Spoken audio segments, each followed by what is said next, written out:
A'udzu billahi minasyaitonir rajim. Bismillahirrahmanirrahim. Wa aqimus sholata wattaquh wa huwal ladzi ilaihi tuhsyarun. Al-ayat Sadaqallahul Azim, surah Al-An'am ayat 72. Wa an lan setuhune kelakuan akimu jumenemono sira kabeh as-sholata ing sholat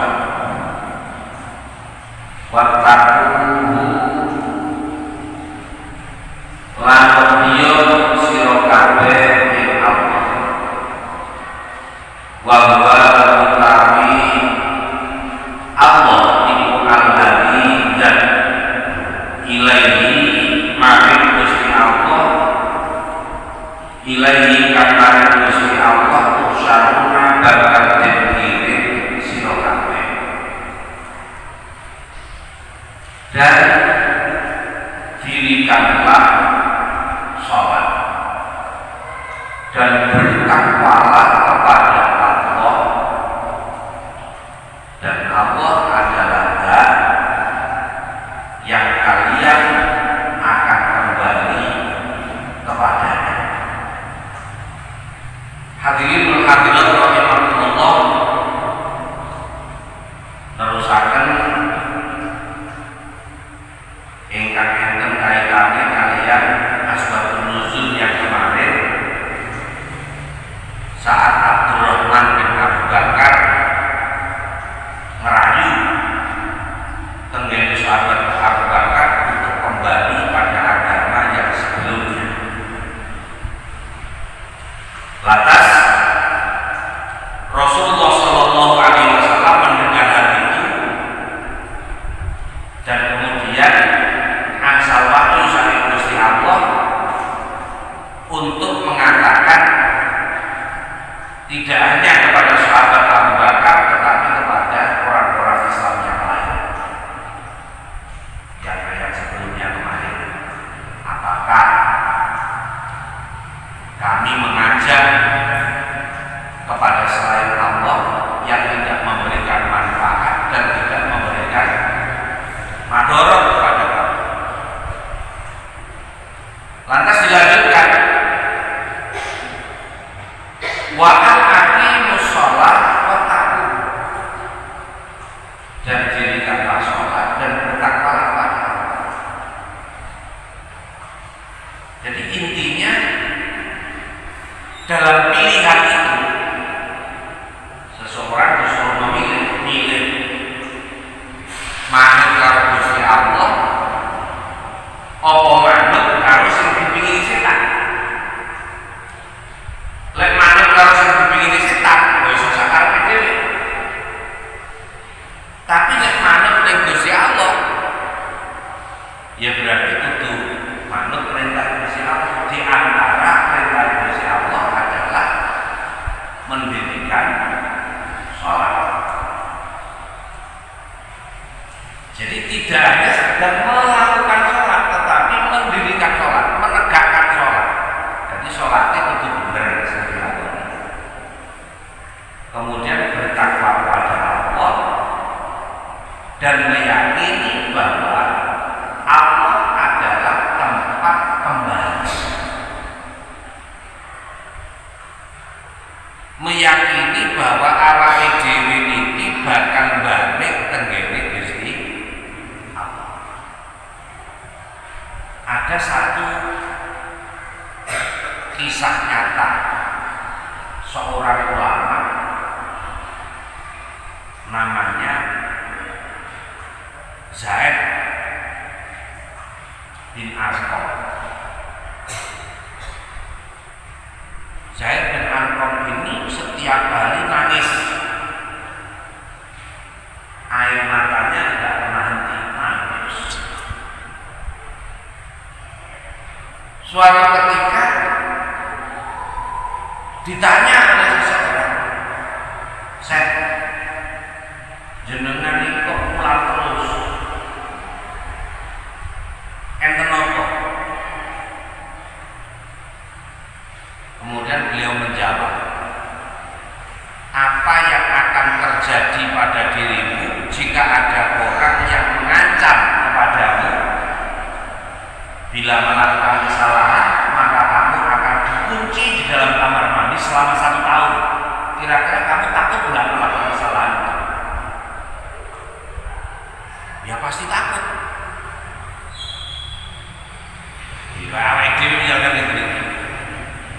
Misalkan sama orang yang memiliki hak kepada kita, misalkan, pokoknya sampai melakukan salah, tak lebok jeding, tak kunci ke Jogo setahun. Wah, mesti hati-hati. Apalagi yang mengancam ini Allah. Kon nek sampai nglakoni dosa kan mlebu neraka, Pak.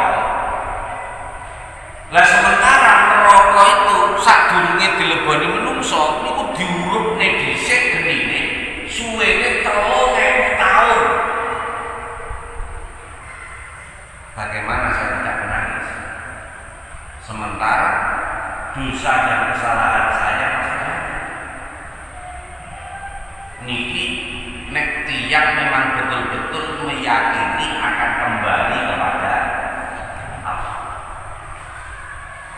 Alladzi ilaihi tusyarun.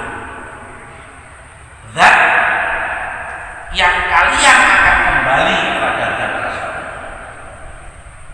Makanya kados kula jenengan sedaya niki lek betul-betul meyakini akan kembali kepada Allah, kalau ini betul-betul terus kita pegang dan selalu dalam kehidupan kita meyakini seperti itu, insya Allah awake dhewe iki uripe bakal ngati-ngati. Insya Allah uripe bakal ngati. Karena awake dhewe akan mempertanggungjawabkan semuanya di hadapan Allah. Tapi nek awake dhewe mikire Allah urip sepisan kok lah niku model kados ngoten ya akhirnya sakarepe di aturan-aturan wis gak kelihatan.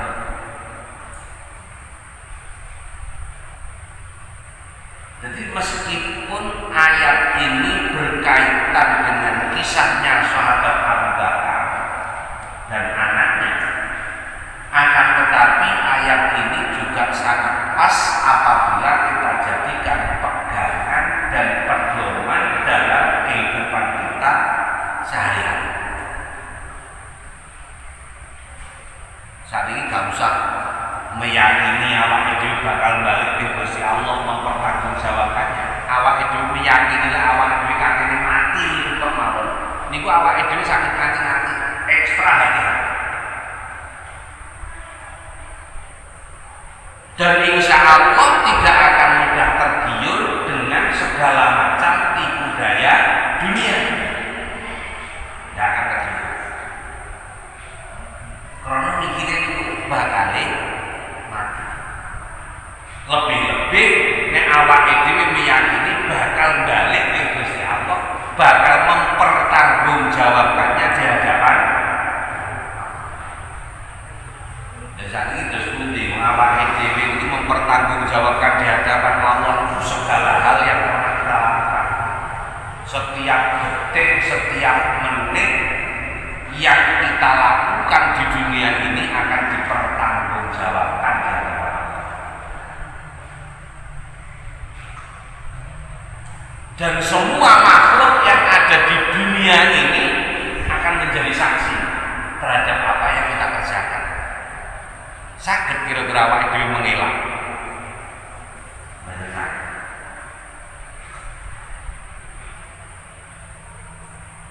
Makanya awake dhewe harus ekstra hati-hati. Wa wallazi khalaqas samawati wal arda bil haqq wa yawma yaqulu fayakun qawluhul haqq wa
semprot alimul ghaibi kami Allah iku zat kang mudhaneni barang kang gaib wa syahadati lan barang kang pertelo wa huwa kami Allah iku al-hakim zat kang bijaksana al-khabiru tur zat kang waspada. Allah adalah zat yang telah menciptakan beberapa langit dan bumi dengan hak. Maksudnya dengan hak ini Allah zat yang menciptakan beberapa langit, atau langit itu tumpuk-tumpuk ada itu, dan juga zat yang telah menciptakan bumi dengan hak, dengan kebenaran. Apapun yang diciptakan Allah,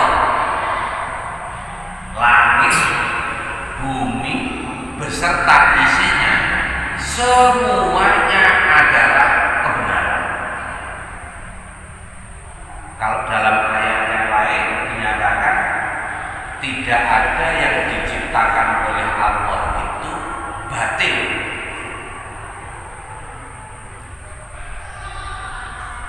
Tidak ada yang diciptakan oleh Allah itu batil. Tidak ada yang diciptakan Allah itu sia-sia.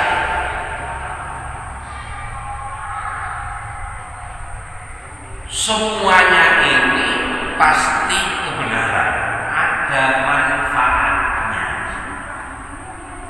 Makanya awake dhewe niki dibutuhne untuk tafakur, merenung, berpikir terhadap segala ciptaan Allah.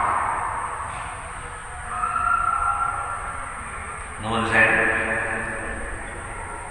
Kadang-kadang muncul pertanyaan, kalau memang anjing atau babi itu najis mughalladh, najis yang berat,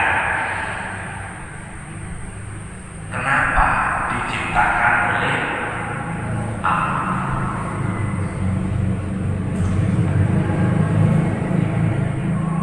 Ternyata kalau kita melihat dari sisi lain, juga ada sisi manfaatnya. Juga ada sisi manfaat.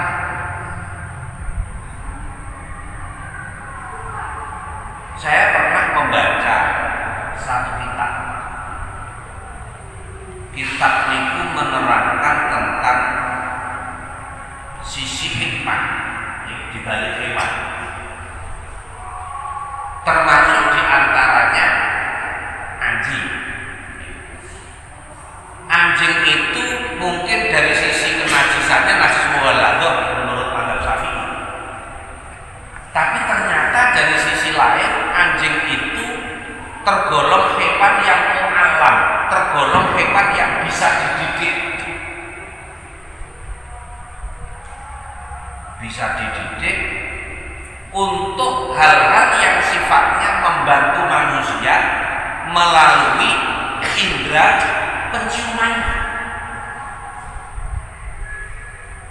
Jadi anjing itu hewan yang matanya tajam, lebih tajam dari manusia, dan penciumannya itu bisa berlipat-lipat melebihi manusia.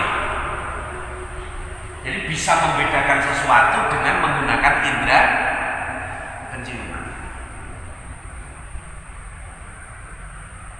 Larinya pun juga cepat. Makanya dalam hal seperti yang kita tahu, untuk pelacakan narkoba, pelacakan pembunuhan, itu banyak yang terbantu menggunakan anjing, menggunakan penciumannya. Nek zamannya Kanjeng Nabi, zamannya Kanjeng Nabi itu yang diambil adalah kecepatannya, sehingga anjing itu bisa digunakan untuk berburu. Kan ada bisa digunakan untuk berburu karena kecepatan.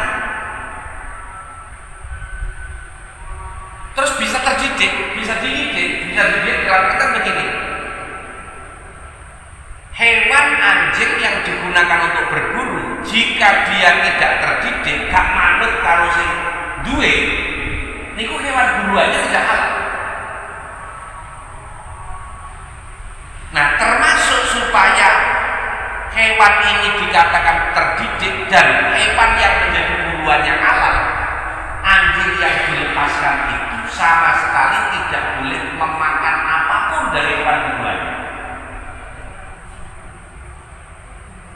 Nanti kudu manut. Jadi misalkan dilepaskan sebagai hewan pemburu, dia hanya menyergap dan melemahkan.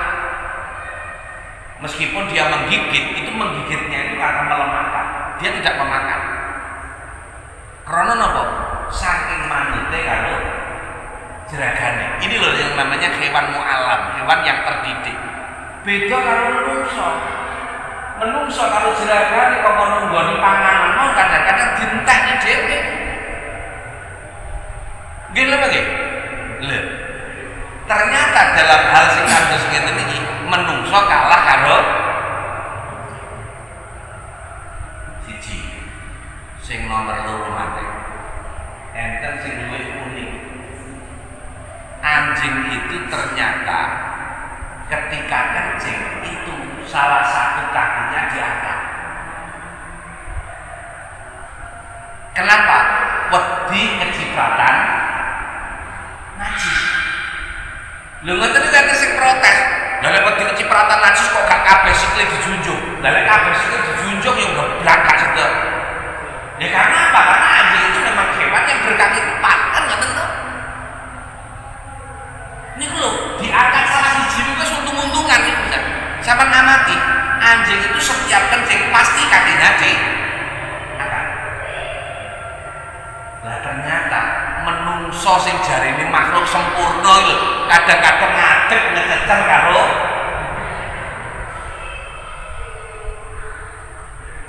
lho ki napa nggih? Berarti sik kalah karo ngono kadang-kadang dilokno kancane anjing ngono ngamuk-ngamuk padahal sing luwih penting iki. Lho sing penting wong sing apian anjing kok karo dhewe. Yang kedua, yang ketiga, ternyata anjing itu kelebihannya wakil. Yang ketiga, anjing itu meskipun hewan, niku ternyata peranaane niku gak gelem ngumpuli mboke niku mboten gelem.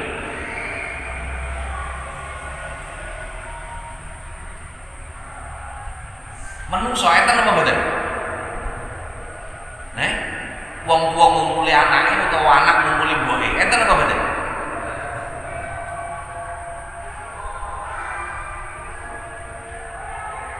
Niku lho kelasnya anjing. Dalam hal sekados ngeten iki, lho. Makanya mboten enten sing diciptakan Allah sia-sia niku.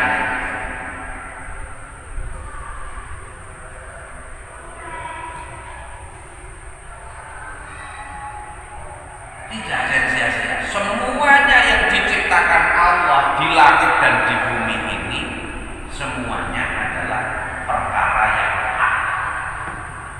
Ada masalah. Saat ini kaitannya kalau babi ya nopo. Lah, niki secara nopo namanya kelebihannya ini juga ada babi.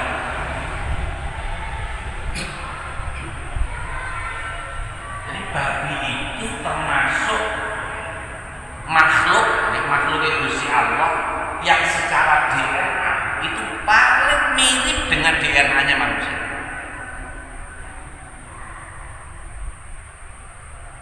Makanya kenapa rata-rata vaksin itu diambilkan dari enzim babi. Enzim babi itu bukan bahannya, tetapi dia termasuk pengolahnya, pengolah vaksinnya. Jadi nek cara wong nandur niku, nek cara wong nandur niku pupuke, ngene, pupuke. Jadi dia penyertanya, bukan bahan pokok.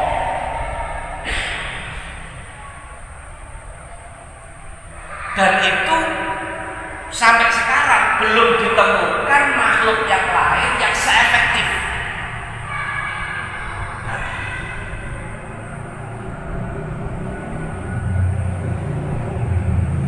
Makanya untuk jenis-jenis vaksin, rubella, vaksin maupun namanya meningitis, itu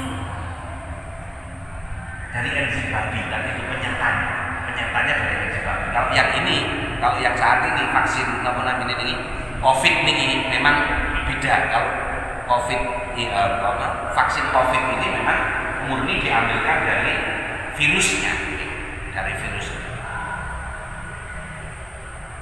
virus yang wis mati itu mau digunakan sebagai bahan vaksin. Ada satu negara yang berusaha untuk membuat vaksin, termasuk vaksin rubella, itu berasal dari hewan sapi. Itu pun diuji berulang kali berubah-ubah. Jadi kadang-kadang hasilnya api, kadang-kadang hasilnya elek. Kadang-kadang hasilnya api mana, kadang-kadang hasilnya elek. Hasilnya api elek nggak stabil seperti itu nggak bisa dipastikan menjadi vaksin, terutama untuk yang rubella. Tetapi yang menggunakan enzim babi sebagai penyertanya itu stabil. Jadi pernah kita melakukan kajian secara hukum. Ketika disinyalir ada bahan lain selain babi, kenapa tidak menggunakan bahan yang lain? Ya, meskipun itu penyerta. Ya, penyerta artinya itu sama mupui, bahasa kan kita memupuk supaya cepat berkembang dan seterusnya. Ternyata Ternyata para ahli menyatakan untuk yang selain babi itu nggak sah. Hasilnya nggak bisa dipastikan. Nah, sementara yang namanya vaksin itu harus sesuatu yang sifatnya pasti. Makanya enten sing jenenge uji klinis. Uji klinis itu uji klinis pertama, kedua dan ketiga itu hasilnya harus sama. Itu kalau uji klinis pertama, kedua baik, kemudian ketiga buruk, itu langsung buyar. Nggak bisa dilanjutkan, harus dibuat lagi. Makanya ketika enten isu yang berkembang dengan adanya vaksin nanti mengakibatkan begini, itu pernyataan yang tidak bisa dipertanggungjawabkan. Karena vaksin itu keluar itu pasti sudah melalui yang namanya uji klinis. Makanya ini sekalian kalau sampai menjadi ketika panjenengan nanti misalkan suatu saat terdaftar sebagai warga yang harus divaksin, bismillah, tidak ada masalah. Gak usah ragu. Ragunya nopo? Gak usah ragu. Paling efeknya ini gue ngantuk, luwe, ini efek banyak yang menyukai nih. Ngantuk ya stop kan luwe ya. Rata-rata itu efek samping. Ya, rata-rata. Kalau yang lain, insya Allah belum ada. Jadi gak usah mamang, gak usah ragu kalau nanti misalkan panjenengan terdata sebagai warga yang harus divaksin khususnya untuk vaksin COVID. Vaksin COVID ini malah sama sekali tidak ada unsur babinya, meskipun dari penyertanya, bahannya dan seterusnya tidak ada. Jadi nggak usah mana.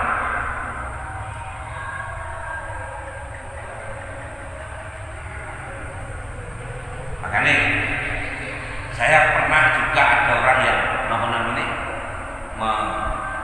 ngobrol.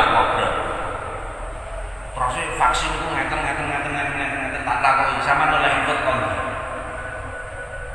Ini ku sing di share itu. Tenggene WA. Tak tahu nih, itu infonya terpercaya enggak? Karena yang namanya vaksin itu sudah melalui uji klinis, dan ketika vaksin itu mau digunakan untuk Ngeten. Kan sempat berkembang, vaksinnya teko di Cina.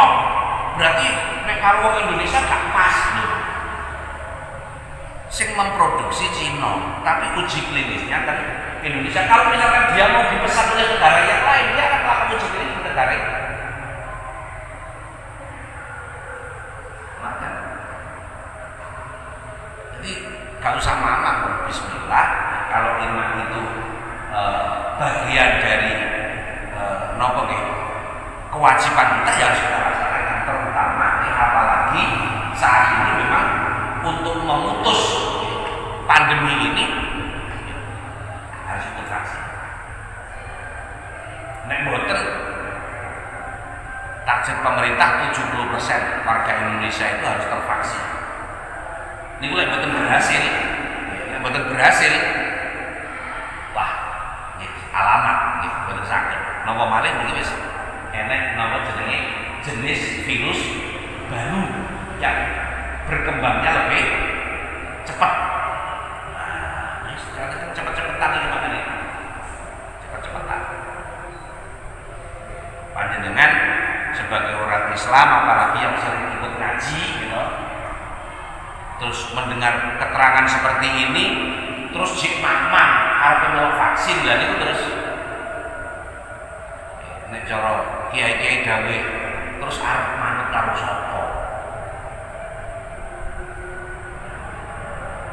Kan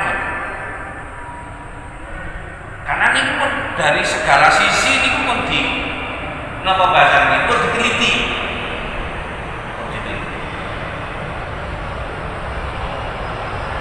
Wajah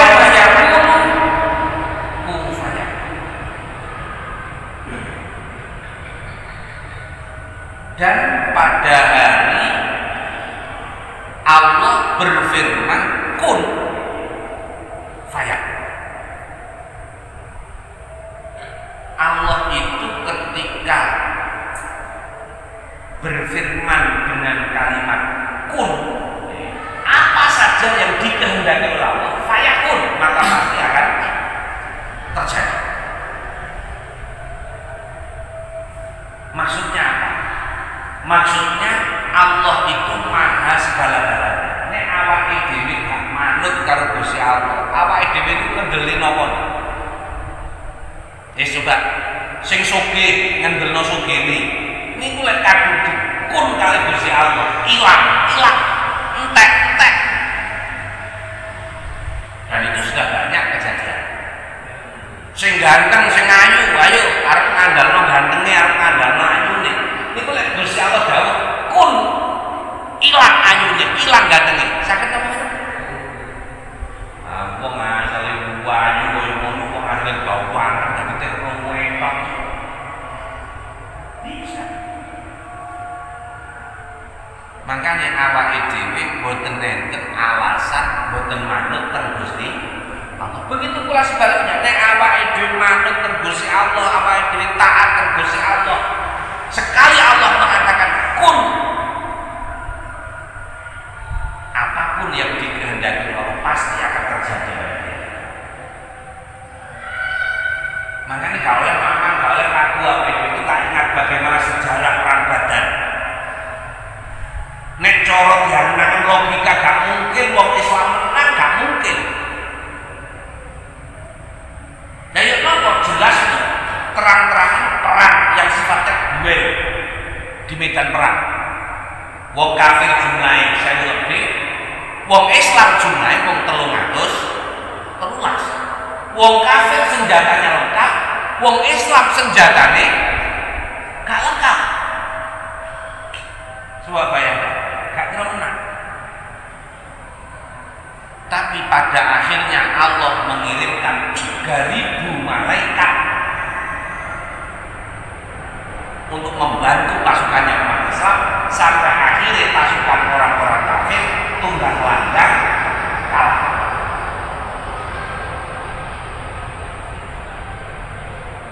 Makanya ketika Gusti Allah merintah nopo teng awake dhewe gak oleh awake dhewe mamang ragu. Waduh, kula nglakoni perintah Gusti Allah ngene ulangi. Jangan ragu.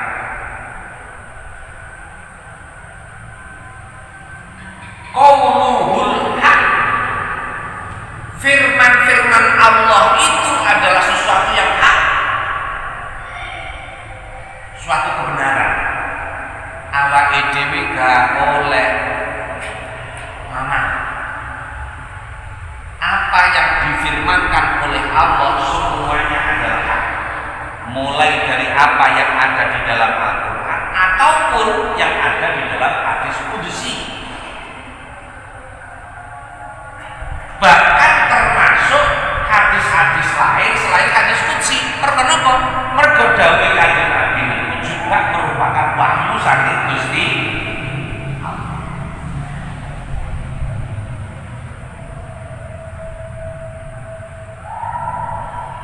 Kita jangan ragu.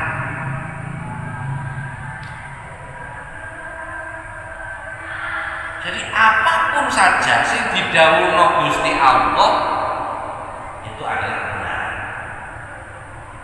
meskipun menurut logikanya awake dhewe kan umpamane lho. Dulu pernah pada zaman Kanjeng Nabi menghadapi orang-orang kafir, Kanjeng Nabi kan menerangkan bahwa di dalam Islam itu ada hidup setelah mati. Kan begitu, apa hidup dulu di dunia ini, kemudian mati, kemudian akan hidup lagi. Lho wong kafir sing diomongi langsung cukup balung, bareng ngono dikekno Kanjeng Nabi Muhammad, ayo saiki balung iku uripno.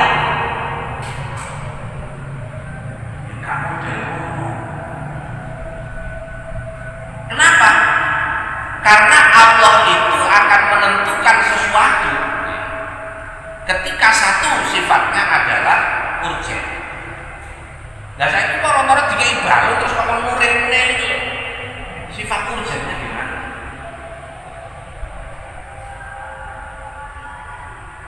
Terus juga pada saat Kanjeng Nabi mantul Isra Mi'raj, itu kan orang-orang kafir kan ketika Kanjeng Nabi dawuh berkaitan dengan Isra Mi'raj, langsung orang kafir tanggapannya apa? Ayo miber gak usah buru-buru sak meter ae. Nek kon iso miber sak meter, aku percaya lek kon mari teko langit. Tapi nek kon gak iso miber sak meter, bagaimana mungkin kami akan percaya? Itu kan ungkapan orang-orang kafir. Bagi orang yang beriman, apapun yang dikehendaki Allah tidak ada yang tidak mungkin.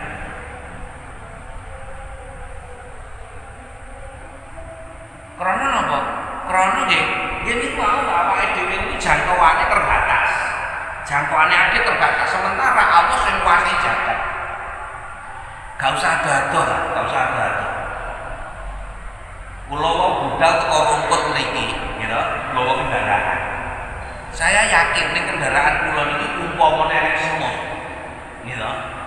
Semut rumput katut teng mriki ketemu karo semut banget. Omong-omongan sama nomain di rumput budal jam 5 budal jam 5 mosok maghrib wis teko kene jam 5 budal maghrib teko kene gak mungkin balen ono lek iso nek kon iso balen aku percaya aku lho padahal semut rumputin gak mungkin iso balen lek mboten katut kula malih kan ngoten to. Lah iki iso semut bangkai wis dijak nih karo semut rumput. Nek kok gak percaya ayo melu aku numpak iki. Engko tapi wong sing ngaji jane. Lah kok bareng-bareng dibuktekne. Ngono kan? Kira-kira lho nggih. Contoh sederhanane. Umpama mlaku dhewe. Semut rumput itu mlaku dhewe mriki. Pinten taun dhewe tekan? Suwi taun. Tutup tropodo, kena udan banjir balik maneh tutup rumput. Gak apa-apa. Apa maneh teko bebas jualan kena banjir bisa balik maneh. Wis gak teko-teko. Nggih napa nggih? Berhubungan kendaraan.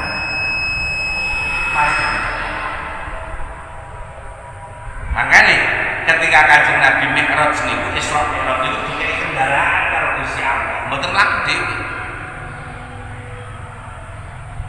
Walahul mulku, dan milik Allah seluruh kerajaan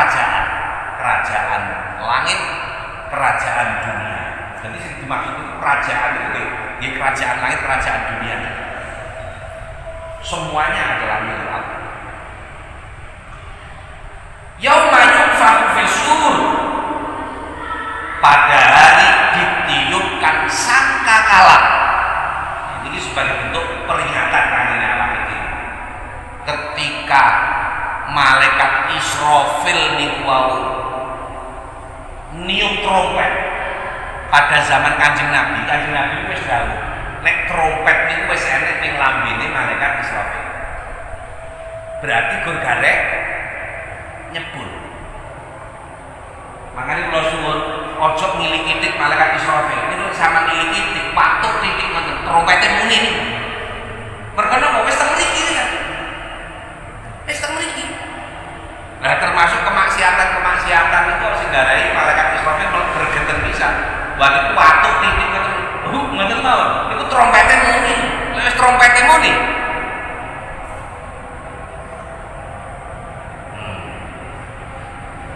Alimul ghaibi wasyahadah. Allah adalah zat yang mengetahui hal yang tidak tampak dan hal yang tampak. Hal yang gaib dan hal yang hadir. Segalanya Allah tahu. Bahkan termasuk umpamane enek semut ireng ning dukure watu ireng dan itu pada malam hari yang gelap gulita. Niku Allah tahu. Makanya jangan pernah kita merasa tidak ada yang melihat kita, tidak ada yang mengetahui kita. Karena biasanya ini yang mendorong awake dhewe mlakukan maksiat. Rumangsa gak ana sing roh, rumangsa gak ana sing ngonani, akhire nglakoni barang sing gak bener. Padahal Allah Maha tahu. Wa huwal hakimul khabir, Allah Maha bijaksana dan Allah Maha mengetahui, Maha mengawasi. Tidak ada alasan bagi kita untuk tidak diketahui dari Allah, dan Allah adalah zat yang Maha bijaksana. Apapun yang kita lakukan akan mendapatkan balasan dari Allah. Tur Gusti Allah itu hakim sing gak kena disogok. Mungkin dari keterangan yang manfaat barokah. Amin Allahumma. Wonten ingkang badhe taklet kula semanggaken.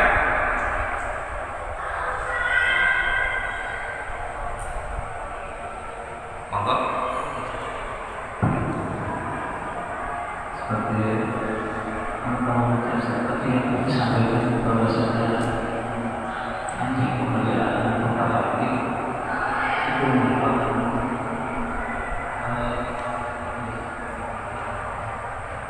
bangsa dimanfaatkan pada manusia. Saya sadar apakah anjing-anjing yang terlatih itu dengan yang tidak terlatih itu kematisannya sama, karena sudah yang ditamati itu pada waktu ini antara itu adalah orang-orang yang cium-cium pada waktu pemeriksaan itu sisi betul. Jadi apakah anjing yang terlatih dan anjing yang tidak terlatih kenajisannya sama? Ya, kenajisannya sama-sama najis mughalladhah. Kalau cuma dicium-cium saja tidak ada masalah, selama tidak terkena basah-basahnya yang dari anjing itu.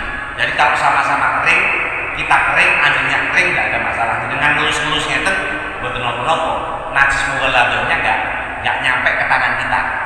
Tetapi kalau salah satunya basah, misalkan tangan kita yang basah atau tubuhnya anjing itu yang basah, atau mungkin pada saat mencium-cium itu sambil melet-melet begitu, nah kena pakaian kita, nah itu baru kena najis mughalladhah. Tapi kalau cuma sekedar mencium-cium begitu, enggak. Jadi kalau anjing yang terlatih itu kalau mencium-cium itu nggak sampai terkena airnya, kita nggak sampai terkena liurnya. Jadi sama antara anjing yang terlatih dan anjing yang tidak terlatih itu najisnya sama, tidak ada perbedaan. Ada lagi?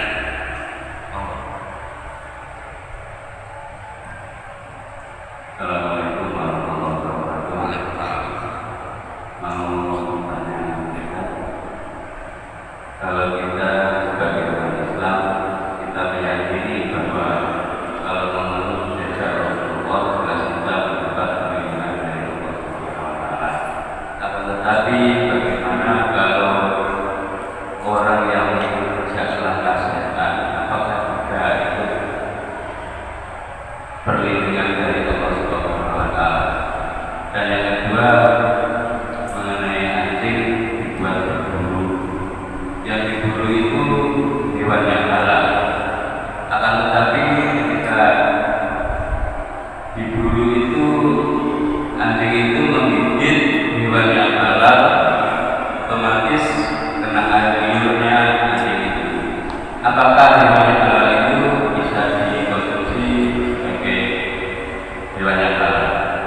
Musa itu dalam kisahnya Nabi Musa, Allah Fir'aun, kan begitu kan?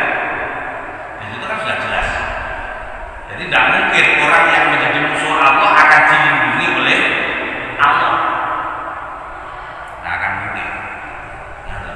Mungkin kalau dalam segi rezeki mungkin iya. Karena apa? Ad-dunya sijnul mu'mini, kemudian wajanatul lil kafir. Dunia itu adalah penjara bagi orang mukmin dan surga bagi orang kafir. Ya, kalau dalam masalah uang mungkin iya. Tapi kalau perlindungan dari Allah tidak. Musuh Allah itu tidak akan pernah dilindungi. Tapi nek urusan iso enggak sing manut setan itu sugih. Nggih, saged mawon. Saged mawon buktine Nabi Musa kali Fir'aun sugih pundi? Sugih Fir'aun. Kan ngoten. Tapi kan sing diselametno kali Gusti Allah Nabi Musa. Niku contoh sederhana mawon. Makane kula dereng semer arah pertanyaan ini perlindungan Allah maksudnya dalam hal perlindungan dunia akhirat atau perlindungan dalam hal masalah bondo mboten enten kaitane kalian masalah perlindungan aja. Dalam hubungan ini saya maksud adalah sama makhluknya Allah. Apa? Sama-sama makhluknya Allah. Dalam hal di sini kan yang dijalankan setan dalam ya urusan dunia akhirat itu juga mendapat perlindungan dari Allah atau tidak. Kalau suatu saat dia bertobat bisa diterimanya atau tidak. Nambah pertanyaan. Ya, kalau misalkan dia bertobat bisa diterima atau tidak. Ya, selama nyawa belum sampai kerbobokan, selama matahari belum terbit dari barat, dia bertobat pasti akan diterima oleh Allah. Kalau masalah perlindungan, kalau itu mengikuti langkahnya setan, nggak akan mungkin dilindungi oleh Allah, kecuali kalau dia sudah bertaubat. Kemudian yang kedua, hewan yang diburu oleh anjing yang digigit. Memang anjing itu ketika digunakan untuk berburu pasti dia akan menyergap dan menggigit, pasti. Lah apakah itu halal? Kalau memang anjingnya terlatih, halal. Kalau pertanyaannya hewan buruannya halal atau tidak. Tapi kalau pertanyaannya apakah bekas gigitannya tidak najis? Jawabannya najis. Tapi najis itu kan bisa disucikan. Jadi nggak ada kaitannya dengan halal dan tidaknya hewan yang diburu. Kalau halal dan tidaknya hewan yang diburu, syaratnya adalah anjing itu terlatih atau tidak di sini. Bukan masalah digigit atau tidak. Kalau masalah digigitnya najis atau tidak, najis. Tapi kan najisnya bisa di sami kalian jenengan napa namanya daging sapi ini. Daging sapi itu sebelumnya enten getian betul. Enten getian najis apa betul? Najis kan, mau darah itu najis. Kan tapi tidak menentukan halal dan haramnya. Maka ketika dicuci najis hilang, getian hilang ya wis enggak masalah dikonsumsi. Seperti itu. Jadi mboten itu kaitannya terkena najis dengan halal dan haram. Ya. Ada lagi? Monggo. Assalamualaikum warahmatullahi wabarakatuh. Waalaikumsalam. Mau bertanya Ustaz terkait hukum sholat berjamaah. Bagaimana hukumnya sholat berjamaah itu 2 rakaat yang lain jenis di dalam satu sholat masjid. Misalnya saya terus ada perempuan itu teman ataupun orang lain. Nggih. Jadi berjamaah yang berlainan jenis, satu dengan syarat imamnya yang laki-laki. Kalau imamnya yang wanita tak boleh. Yang kedua, selama tidak menimbulkan fitnah seperti halnya di musola atau di masjid, itu memang tempat yang biasanya digunakan untuk berjamaah. Nah itu kok misalkan di rumah, nah misalkan sementara yang lawan jenis ini tidak ada hubungan, pasti akan menimbulkan fitnah. Kalau bisa jamaah ini kan begitu kan?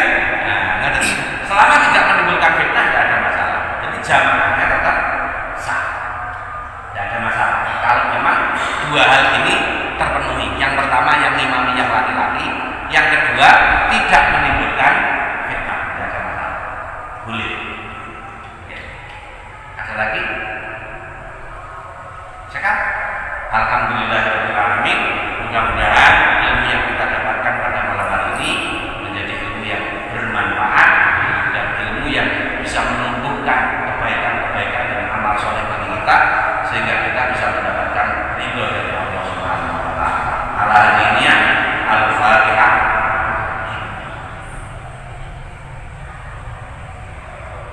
Allahumma shalli wa sallim wa barik ala sayyidina Muhammad fil awwal wal akhir. Alhamdulillahirabbil alamin. Wal aqibatu lil muttaqin. Wassalatu wassalamu ala sayyidina Muhammadin wa alihi washabihi ajma'in. Allahumma fa'na bima 'allamtana wa 'allimna ma yanfa'una wa zidna ilman nafi'a warzuqna rizqan halalan thayyiban mubarakan wasi'an.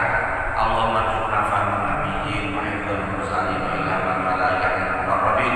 Rabbana la tuzigh qulubana ba'da idh hadaytana wa hab lana min ladunka rahmah innaka antal wahhab. Rabbana hab lana min azwajina wa dhurriyyatina qurrata a'yun waj'alna lil muttaqina imama. Rabbana atina fid dunya hasanah wa fil akhirati hasanah wa qina adzabannar. Wa sallallahu ala sayyidina Muhammad wa ala alihi wa sahbihi wa sallam. Subhana rabbika rabbil izzati amma yasifun wa salamun alal mursalin walhamdulillahi rabbil alamin. Bi barakatil Fatihah.